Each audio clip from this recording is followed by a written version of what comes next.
Essentially, the mean value theorem, most of the times we're gonna use it to determine whether a given function has a solution or has an x-intercept. Well, the function has an x-intercept. Well, for example, we have an f of x, of some function f of x. All right, and well, the idea is that this function f of x between a and b is defined, is continuous, in all these conditions. And number one, notice how in this case f of a is not equal to f of b. That's the most important thing for this intermediate value theorem. And well, for the most simplest case, this is what we're going to do. We are going to evaluate this function right here, on both ends of the endpoints of the interval. So essentially, when we see a sign change between the values, that means that the function either goes from positive to negative or from negative to positive. That indicates that the function is crossing the x-axis, at which value actually we don't care. Let's call it c. That value where it crosses the x-axis, we don't care. All we're going to care with this theorem is whether there exists an x-intercept, or in terms of an equation, whether an equation has a solution. So let's see. That is, in this case, f of c equals to 0. Okay, that's the root of the function. Sorry, can you scroll over? Oh, sorry for that. Yes. So, okay, let me know when you're done so I can scroll down.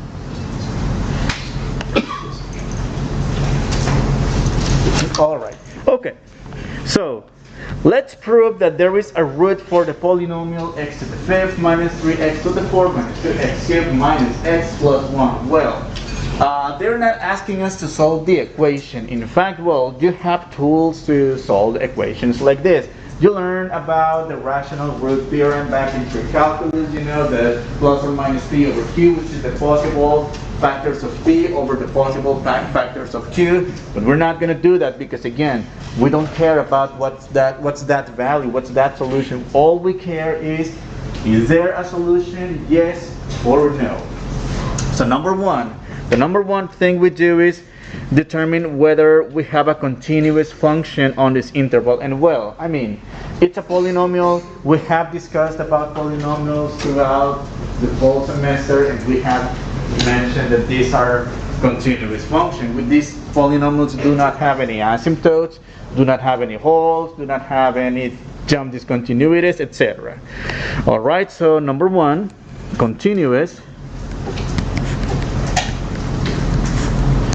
Yes. Number two, let's evaluate f of the lower limit, the lower endpoint of the interval, and at the upper value of the interval. So that's going to be, well, 0 to the fifth minus 3 times 0 to the fourth minus 2 times 0 cubed minus 0 plus 1. Well, this is 1. All right. Now for the evaluation at 1, that's 1 to the fifth minus 3 times 1 to the fourth minus 2 times 1 to the third minus 1 plus 1. Well, what is this going to be? Okay, these two cancel, negative 1 and 1. And that's 1 minus 3 minus 2. And is that negative 4? Well, what do we notice here? We notice a change between 1 from positive to negative. Right? This means, in other words, that this value c between 0 and 1, okay, there is an intermediate value, whatever that is, such that f of c is between f of 0 and f of a and f of b. What value is that? It doesn't matter. Again, the fact that we have a change in the sign, that indicates that the function is going from positive to negative, so it has to be crossing the x-axis, and that value of c where it crosses the x-axis, it's the solution to the equation, or the root of this, or the root of that function. Either way you want to call this. All right. So what if you have f of x equals x squared minus or plus 9 divided by x minus 3? All right. What if we had this function within the interval, say from 1 to 5? Is the function continuous on the interval 1 to 5? No, it's discontinuous at x equals 3, somewhere in between. So what would you say in this situation? The intermediate value theorem does not apply. But what if you had instead from the interval -5 to 1? So yes, even though this rational function is not defined for x equal to 3, notice that x equal to 3 is not in the interval that we want to check the intermediate value theorem for. So in this case, yes, it's continuous within the interval.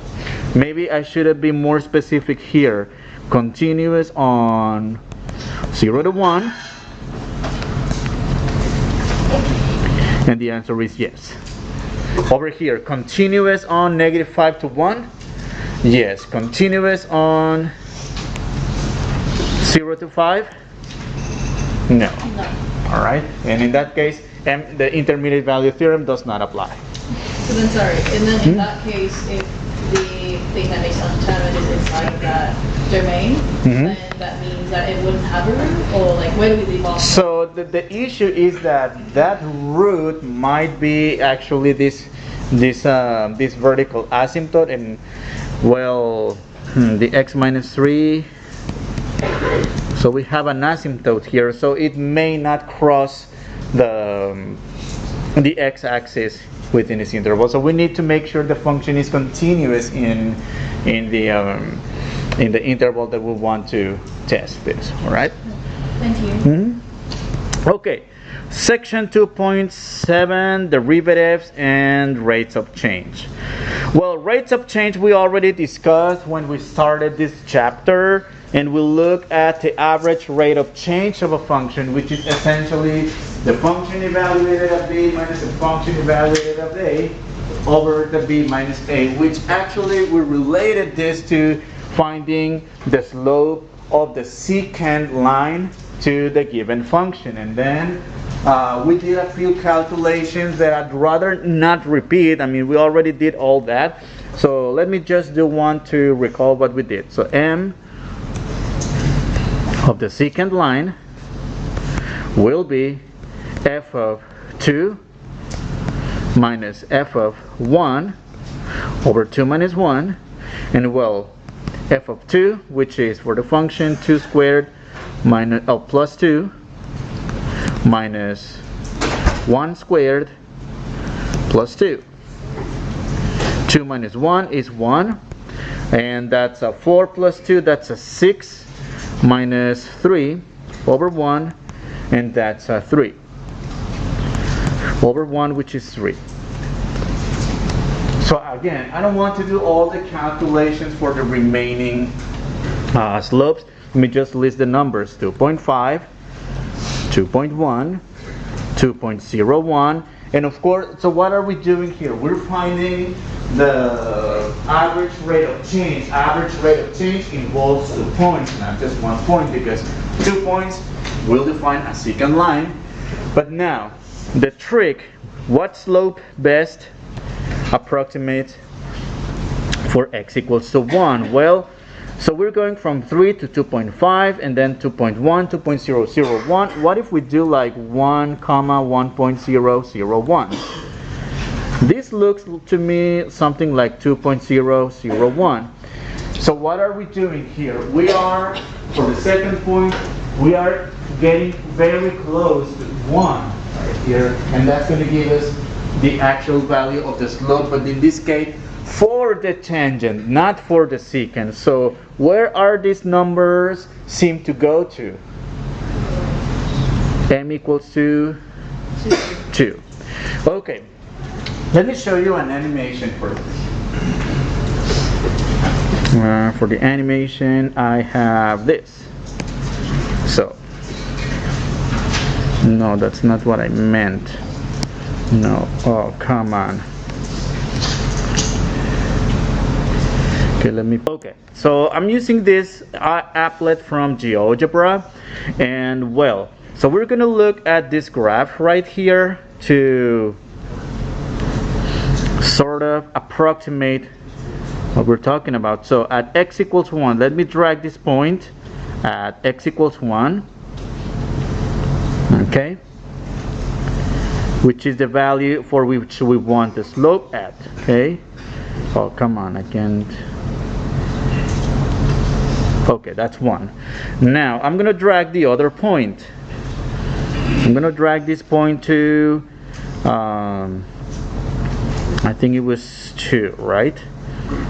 No, that's not what I wanted to do. I only wanted to drag this point. So the idea, okay, let me use a different applet instead. That's not working. That actually works. Okay, this one's gonna work better for sure. So what we're doing here is we're getting the slope of the secant line, and that's defined by these 2 points. So what we're doing with this table of values right here, when we are going to approximate the slope or rather calculate the slope of the secant line, but not between 1 and 2. This time between 1 and oh, it's not working. Oh, okay, I think it's, oh yes, between 1 and 1.5. And we're getting this value of the slope, which I believe it's going to be given here. Well, it's kind of hard to drag this here, but the thing is that we're getting closer and closer to the tangent. If I still move it even closer, do you see how the secant line right here, it's actually looking more like, oh, what happened here? What's going on? It's actually looking more like a tangent. Okay, let me see if I can. Oh, okay, perfect.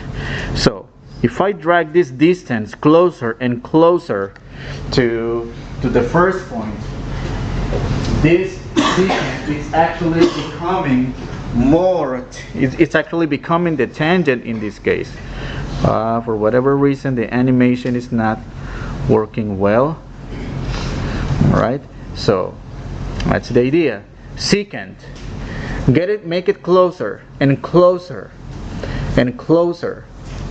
Notice these values of A, 0.2, 0.21, 0.23, 0.25, 0.23. That's the addition to the X, you know, like 2.23, 2.36, and that's the secant line that we would obtain. Now, making it closer and closer to A, that's going to give us actually the equation of the tangent line. Well, where are we going with this anyway? So that means that if the M, we can go from the slope of the secant line to be again f of b minus f of a over b minus a, we can obtain the slope of the tangent by again doing f of b minus f of a over b minus a.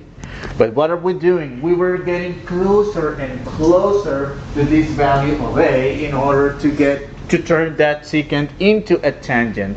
In this case, this involves to finding a limit as x approaches a.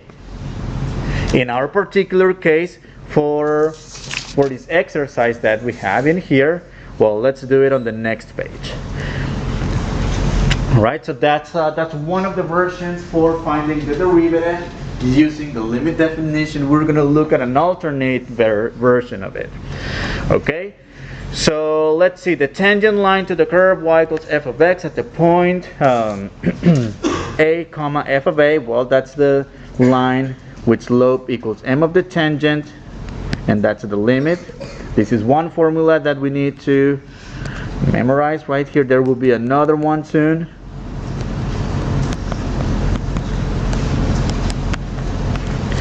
Alright. Now, instead of doing all this calculation, all these annoying calculations of average rates of change between 2 points and then making it look closer and closer until we get to see a pattern of numbers the same way we did, I mean, we don't have time to do all this calculation. So there has to be one way to do this, and that's using the limit definition for the derivative. So use the equation above, this equation, to calculate the slope at x equals 1, and in this case refer to the problem from before, x squared plus 2. Alright. So what are we going to do here? So the slope of the tangent equals limit f of x, x approaches 1 in this case, minus f of 1 over x minus 1. Okay, so f of x, what's f of x? The given function, x squared plus 2. That's x squared plus 2. And minus the function evaluated at 1. 1 squared plus 2. The whole thing divided by x minus 1. So let's do the algebra for this, and in the same way that we did before. That's why we went over all these definitions for limits, all these different techniques to compute limits, like factoring, expanding polynomials, binomials, rationalizing denominators, simplifying complex fractions. So let's see, what is this going to take us to? Yes? It's supposed to be 1 squared plus 2. Plus 2. Yes, thank you. And well, this is equal to x limit x approaches 1 of x squared plus 2 minus, what is this, 1 squared, which is 1 plus 2, is that a 3? Minus 3 over x minus 1. 2 minus 3. X approaches 1. That's 2 minus 3. That's x squared minus 1 over x minus 1. So here is where we're going to go with all the theory for limits. Number one, the first thing we do every time we want to compute a limit is try direct substitution. 0 squared minus 1 over 0 minus 1. I mean, not 0, that's 1 squared. And that's going to give us a 0 over 0. This means this is fine. Even though we get a 0 over 0, which is one of the indeterminate forms, that means that we can do algebra on the limit expression and divide out or cancel out those terms that is causing trouble. What trouble? The 0 over 0. Okay, so let's see. Any ideas on how to compute this limit? What to do about this expression? Yes. It's x minus 1, x plus 1. So in the numerator, right? So it's a difference of squares. Limit x approaches 1, x minus 1 times x plus 1 over x minus 1. And check this out. Check how, in this case, we can divide out x minus 1 with x minus 1, which indeed is the factor that is causing trouble, the 0 over 0. And then, once we cancel those terms, that's limit x approaches 1 of x plus 1. At this point, we may go ahead and do the direct substitution and find an answer for this limit. Now, a very important comment here. For a limit problem, you should follow the proper notation. If we are simplifying an expression, we have to write lim for every single step. We stop writing the limit symbol at the exact moment when we plug in the value, which is at this point in which I didn't. And that's equals to 2. All right?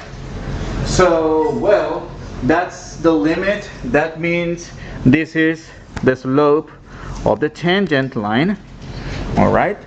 Isn't it the same value that we were predicting by looking at the table of values? By looking at the numerical pattern?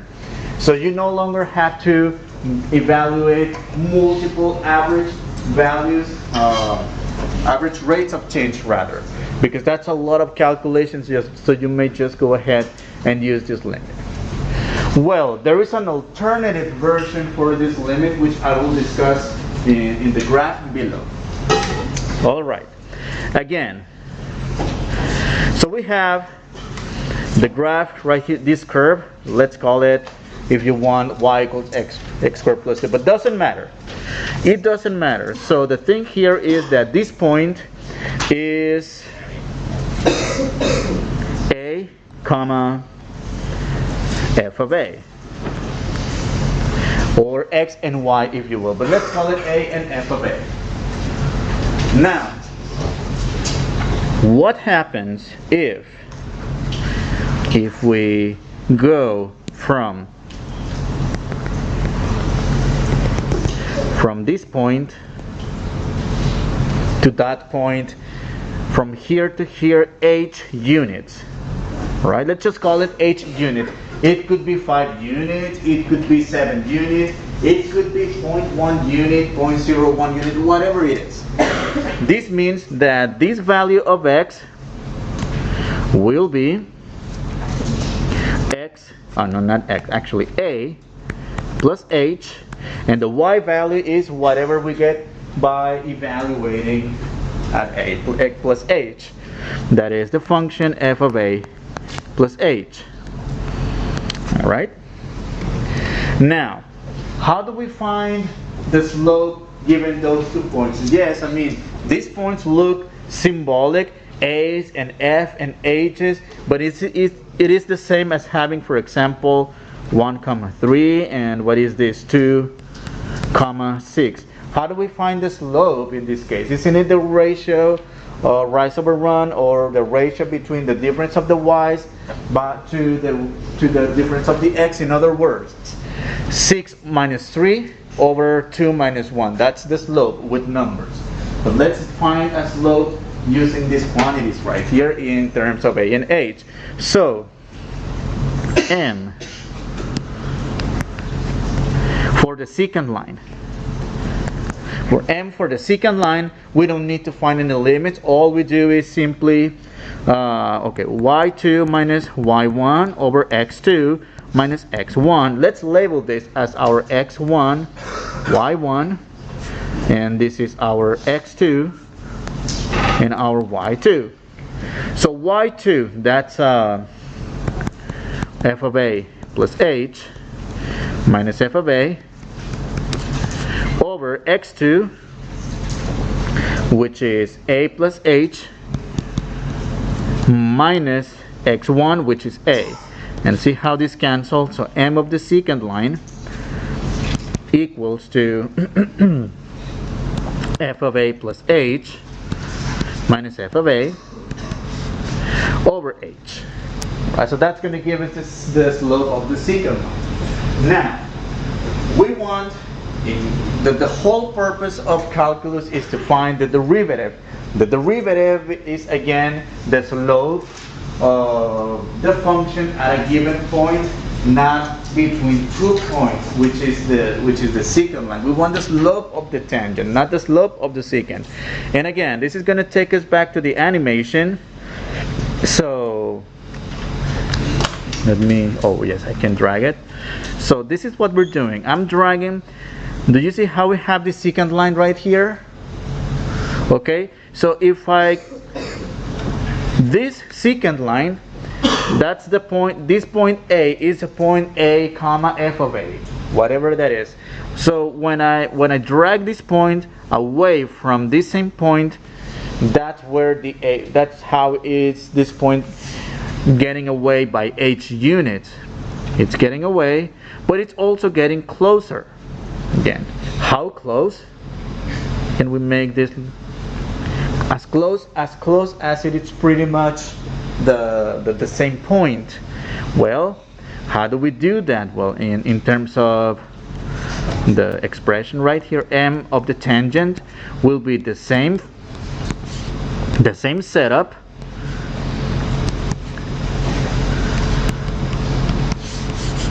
However, okay, let me give you an example with another line right here.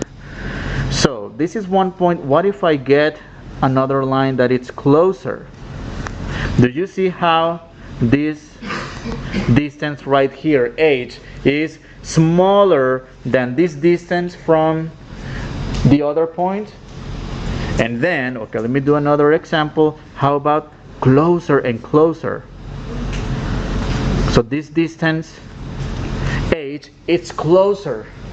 Every time I drag this line, it gets closer and closer. But how do we denote this using a symbolic notation? Well, that's when we get the limit when h approaches 0. Right? And that's the definition of the derivative. Well, actually, well, we're going to suffer for a while looking at finding derivatives using the long method, which is the limit definition.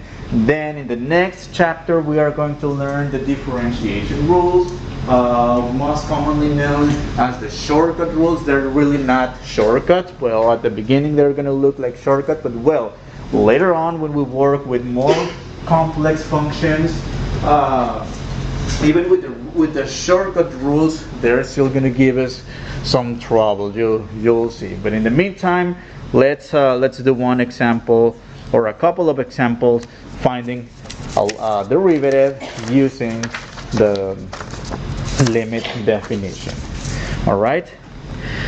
Everything lands at this point that for a function y equals f of x, its derivative at a point x equals to a is the function f prime. This symbol right here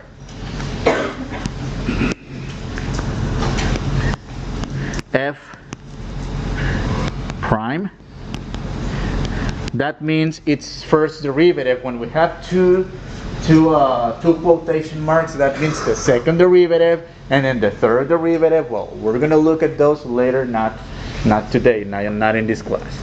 And of course, I mean in this class, not in this chapter. And of course, provided the limit exists.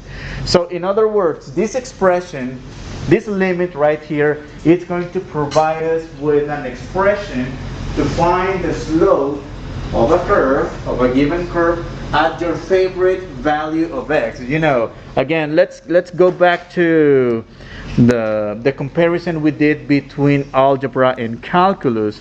So back in algebra, you were able to find the slope of a line, y2 minus 1 over x2 minus x1, and the slope is constant. The slope is the same for every pair of points that you choose on a line, on an incline, for example. The steepness is the same. The slope is a measure of steepness, if we will.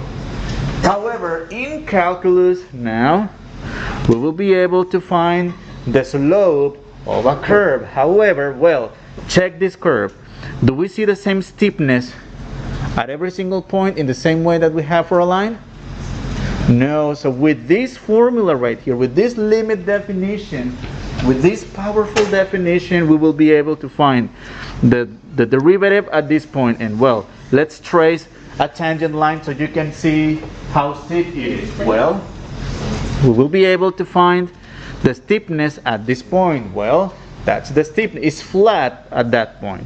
And then it's a negative slope at this point. And then at this point, it's positive again. So we will be able to come up with an expression to help us get the slope at every single point, A. All right?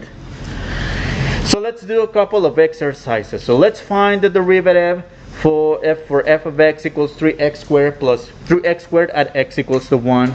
Then find an equation for the tangent line at x equals to 1. So to get the equation of a line, we need a slope and a point.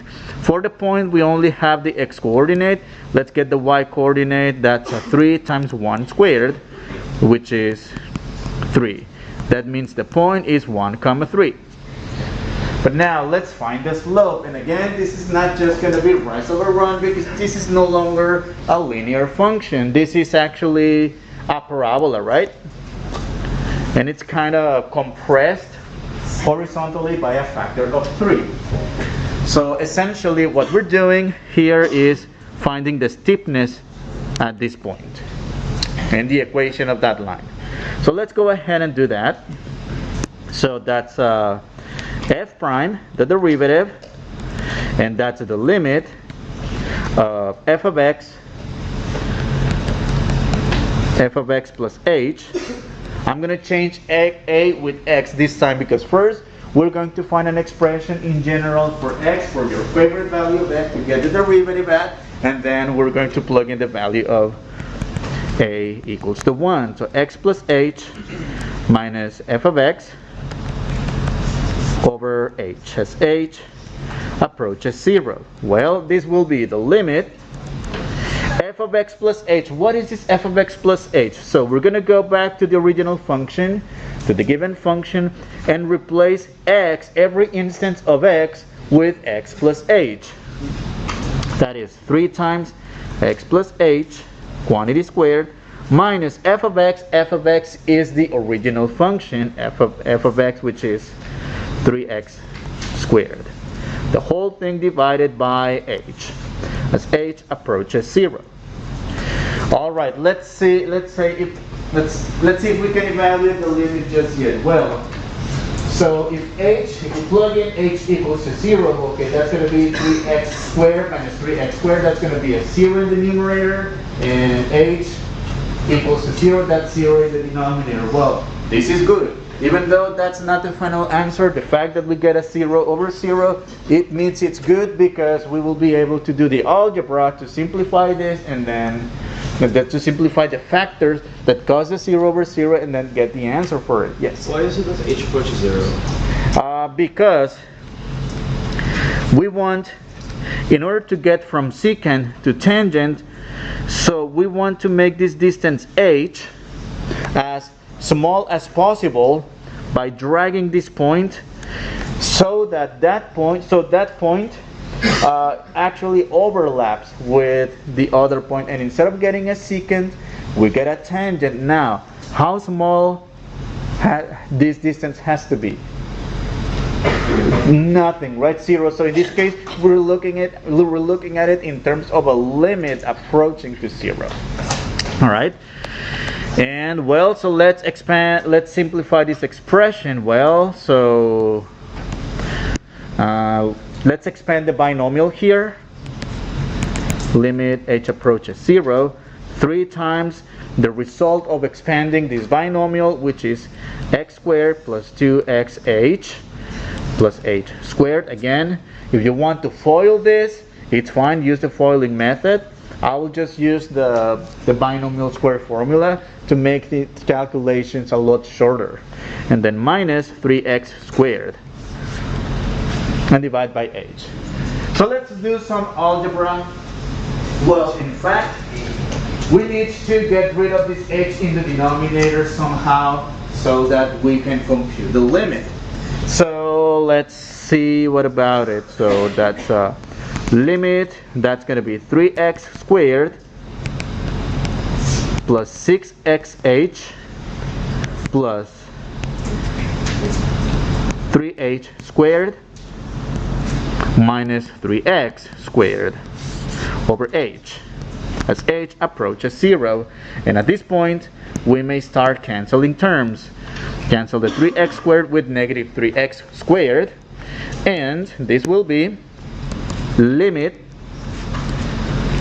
h approaches 0, that's 6xh plus 3h squared over h. Now, at this point, it seems like there is a way to get rid of the h in the denominator that causes the 0 over 0 indeterminate form. In fact, if we observe the numerator, there's a common factor of h. h times 6x plus 3h and over h as h approaches 0. Now check this out. Cancel the h's and limit 6x plus 3h as h approaches 0, and we're safe at this point. Now that we got rid of those factors that cause the 0 over 0, we're good. Now, where is this term going to go to? As h approaches 0, isn't that going to go to final answer 6x? Alright, so that's the derivative. F prime of x equals to 6x, and this expression right here is the expression that we're going to use to find the slope at your favorite value of x for the function, the given function 3x squared. In particular, they're asking us to evaluate the slope at 1. That's 6 times 1, which is 6. Now that we have the slope, we also have a point. We can use the slope and the point to find the equation of the line. How did we get 6x? How did we get 6x? Oh, when we compute the limit, when we factored out the h to cancel the h's, and then we evaluate the limit only for h equals to 0, nothing for x. But you only had 6 until the constant, right? Excuse me? We had 6 earlier. The 6x, or We had 6x and then we got like took common x and then started. Only we left with 6 and not 6x, right? no, it would be 6x because we're evaluating the limit for h, not for x. So x is left alone over here. So 6x plus 0, which is 6x. All right. So this expression again is used to get the slope. Now that we get the slope, y minus y1 equals m times x minus x1. We're going to use the point slope form of the equation of a line. We got the point y1, y minus 3 equals 6 times x minus x1, which is 1. Y minus 3 equals 6x minus 6. Y equals 6x plus 3, which is this equation of the line. Y equals 6x plus 3. Alright. Oh, actually minus 3. Minus 3. Alright. And this is our first example on finding the derivative using the limit definition. But